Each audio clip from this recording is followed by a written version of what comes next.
Hi guys! We're back, guys, and we're here in the studio with Kalista Seg3. Yes. Zacharias. Very interesting. I like that last name. Thanks. Very exotic, you know, something. You know what? I'm Sri Lankan, but it's a very Greek name. I was going to say that how did that, like, I'm sure people aren't even able to guess. You have an exotic look going for you as well. It's like a Greek goddess.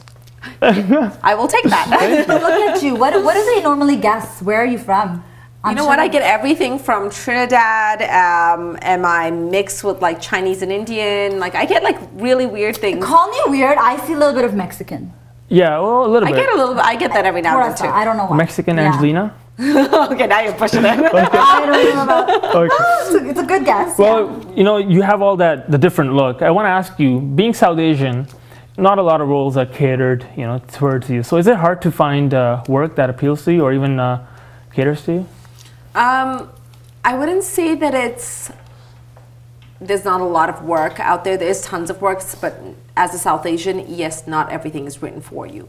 And it is difficult. It is a bit of a challenge, but I find that nowadays we have more and more South Asian filmmakers coming forward and writing some pretty neat pieces. And I think the industry is definitely opening up to more South Asians.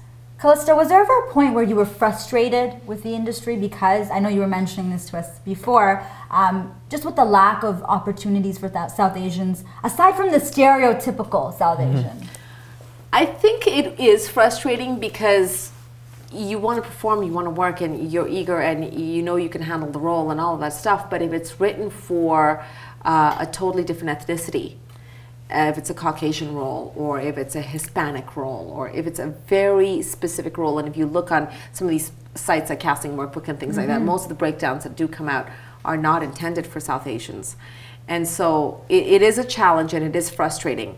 But to offset that, like I said, we do have a lot of South Asian directors and filmmakers coming forward now, and even for the York University program, if you see a lot of the graduates, there's so many South Asian faces coming out of that. Oh yeah. And so I'm excited to see what the next generation of filmmakers in Canada are going to look like. It'll be a different face, I'm sure. No. Have you ever considered Bollywood or going down south for movies at all, or? I'll never say never, but I haven't pursued that. No, eh? No. You don't see yourself dancing on a hill? No, just not your cup of tea? I don't know. I could see myself dancing on a hill. I could see myself dancing too. But the thing is, really, it has to be the right time. If it's meant to be, you know, you work hard and you plug away at what you want to do. And if the right opportunity comes along, I'll never say never. But is it something I'm beelining for right now? No. No. I can see you in Bollywood, though. I will say that. You can? I do see you in Definitely. Bollywood. Okay. So, well, from your lips to God's ears.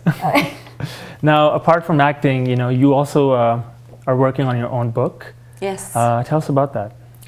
Well, it started out being Shoebox Diaries many years ago in Europe, actually. And I wanted to make a film. But then as I started making the film, it didn't feel right to pursue it as a film at that point. And it was a story that was meant to be told as a book, I think. And so now I've sort of put all of that on hold, and I've just finished the first draft in the book. So still a ways to go before it can hit shelves anywhere. How long did it take you to write the book? Wow, it's taken a few years. So it's been a work. I always find that so interesting, talking to authors and seeing how long it takes for people to put their thoughts together. I guess because it's such a work in the process, and there's so much that goes into it. Well, a lot of my writing is very creative. It's very creative writing, and if you're not feeling creative, or if you're juggling too many things, sometimes your brain just doesn't get to that point where it's writing something meaningful and right. Sometimes you just start writing for the sake of writing, so you can condition your brain to sit down and do that. Yes. And you know, in the beginning, like I would write like 30 pages, and like, you know, 25 of them would be garbage, and maybe this content, 5 pages worth of content that was worth keeping, and that's if it was a good day. So it's taken me a while to figure out what good writing for me is, and be able to, like, you know, let the ego go and say, oh, look, I produced as opposed to much, as opposed to, you know, I think I really came up with something that feels right to me. And writer's block is something I'm sure you've experienced. But I run away for that. I run away. I go to all these little cafes through Streetsville and that helps hide in there. Do you ever feel that you get the most random story ideas at the most random time? I mean, if you sit down, you get nothing. Yes. but you're drinking a cup of coffee in the kitchen, you're like, oh, I have an idea for the book. For me, that happens in the middle of the night. I was just gonna ask, yeah. I'm a very nocturnal person. You're in bed, I tend to have late nights anyways, but sometimes I force myself to go to bed early, and my brain's wired, and there's all these thoughts going, and the ceiling is like a perfect canvas because it's all white. Yeah. So I'm like, oh, I know I need to do that, and then, oh, I could do this, and there's all And these are you the kind of ideas. person that jumps out of bed and actually writes it, or we'll talk about it tomorrow? In the morning. I used to, but now I just keep a notebook and a pen beside my bed, so I can get up and start writing. Now, speaking of the book, you're also involved with a foundation which supports youth programs and women's shelter. Yes. Tell us how that's affiliated with the book and what you're doing for that. Well, the hope is that part of the proceeds of the book will go towards supporting that, and that's a personal project that's very close to my heart. I'm nowhere near the launch of that yet. Unfortunately, it is a process where you have to build a plan and you have to pitch it to a lot of people, and hopefully, you've got people that believe in you and support what you want to do and what you think you can do.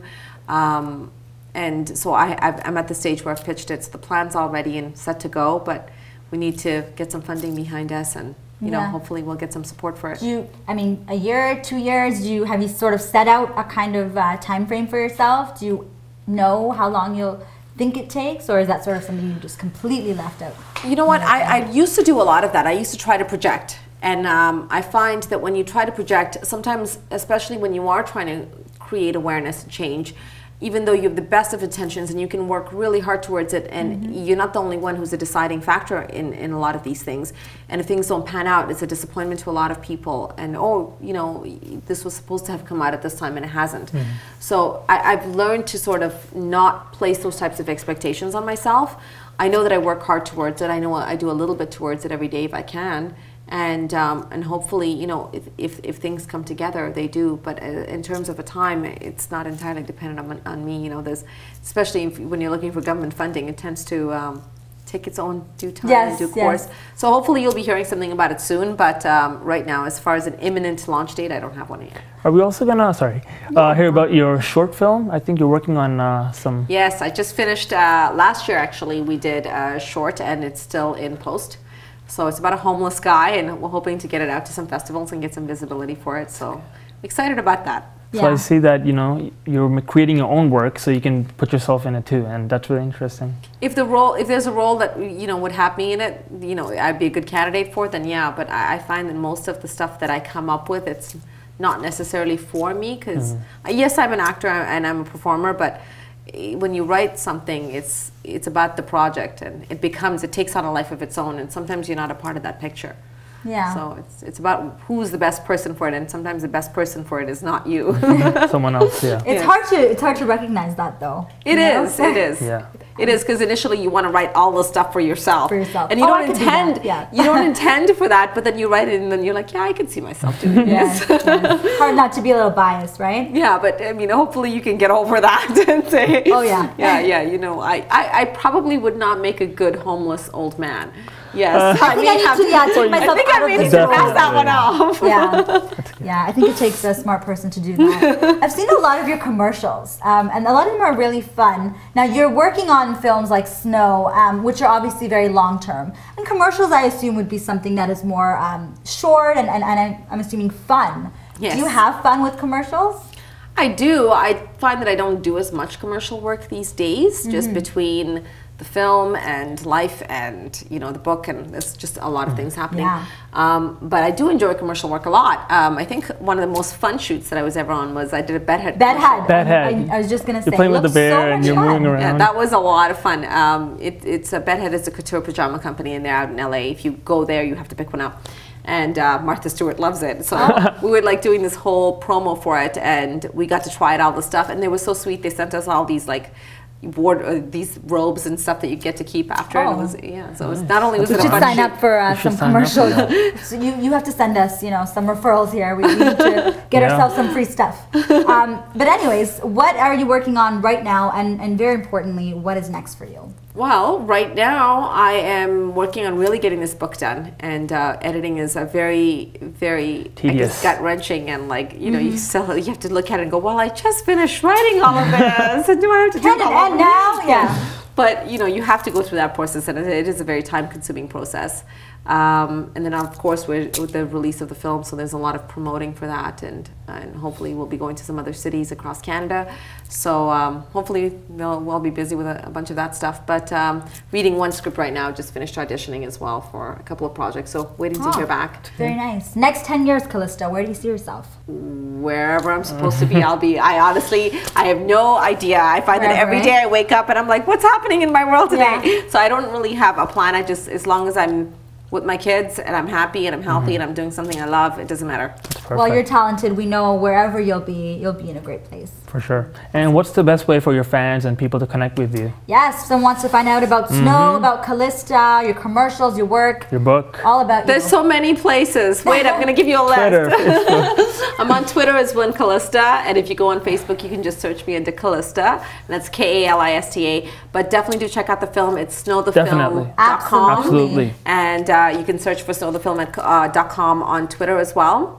Now, and you said you don't like Bollywood, but we were talking I didn't say that. No. We'll expose you to Bollywood. I'm teach you sorry, I about apologize. We're just going to chit-chat after, we said, right? Oh, yes. And you're going to get acquainted with MastOne ways, right? Yes. There was one video we were talking about that's going pretty viral. Which was that, Junaid? It's called Why This Kolaveri D. Yes. Did you speak a little bit of... I speak it fluently. What does that mean? I actually, with the accent, don't know. Are you serious? I've barely heard it. I've heard it like once or twice, and I don't even know the words to it. Why did she leave me? Or why this arrogance? Oh, really? Why this arrogance? Why this arrogance? There's so many theories. There's so many. Why this anger? Why this bitterness or anger? Yeah. Why did she leave me? Oh. Whatever it is, we know it's about hard. Kola is like it's like a very hard. It's almost like a death, kind of like a harsh anger type of thing, and Veri is like a drunkenness. So it's angry drunkenness. Angry drunkenness. So heartbroken. It's quite yeah. So I don't know how to literally translate it. There's some words that just don't have a literal translation. It's one of those. But yeah, I haven't really had a chance to listen to it much. I know I'm so like sheltered from the viral world. But it's insane how many versions they have There's out there. so many, yeah. I know there is like there's so many. a rap version to it, a Punjabi remix to it. Like see, now I'm gonna go home tonight and look it up. Anyways, I think we should check that song out. What do you guys think? We're gonna check it out, and the original one, not the Kalista, you agree to that? You wanna Absolutely. check the song But out? before we sign out, I want to definitely thank Kino Smith, all of our supporters, and Telefilm. And I had an amazing cast and crew. I wish you guys could all be here. Thank you so much. And thank you so much for being here with us. You're seriously a pleasure to chit chat with. Definitely. Thank you. Wish you the best in your future endeavors. You have to come back and visit. Absolutely. Tell us what you're working on next. याद रखें कि आप भी हमें contact कर सकते हैं. You noted Kalista's contact information. हमारी contact information मत भूलिए. फोन नंबर है 416-703-2182. ईमेल एड्रेस है info@tv1canada.com. हमारी वेबसाइट भी है www.tv1canada.com. और फेसबुक भी हमारा एक पेज है facebook.com/MastOneShow. Don't forget to poke us. Poke us, like us, right on our wall, whatever you guys want to do. अच्छा, अब इंशाल्लाह अगले हफ्ते मुलाकात होगी. तब तक keep emailing us, keep calling us, stay in touch. मेरा नाम है लीना लताफत. मेरा नाम है Junaid Bakhtawar. Till next week. अपना ख्याल रखिएगा.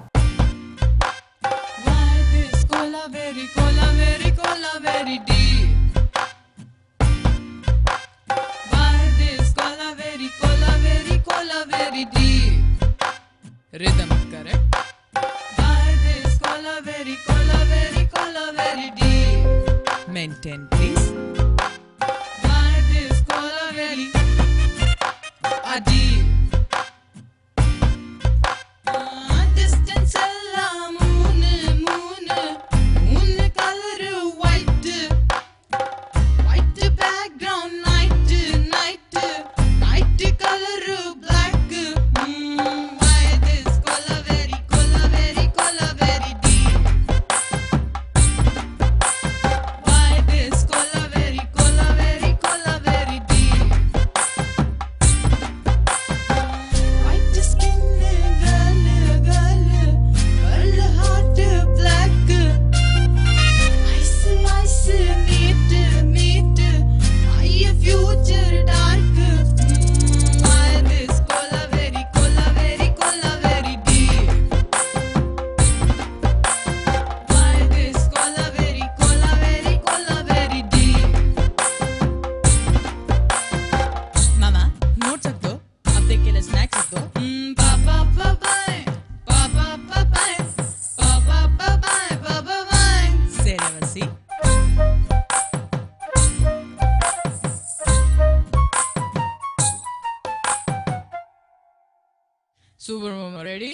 Ready? 1, 2, 3, 4.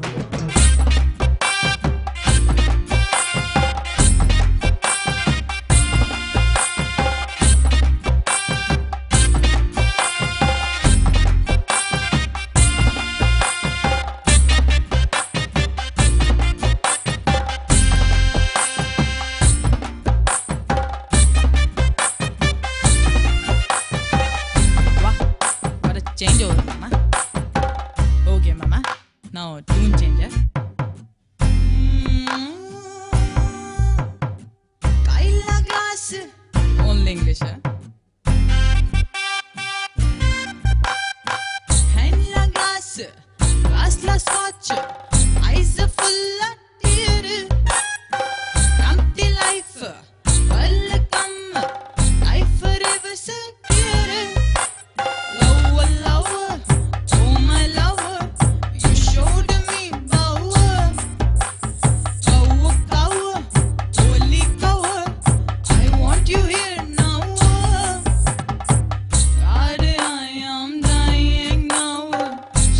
Happy hour. This is a song of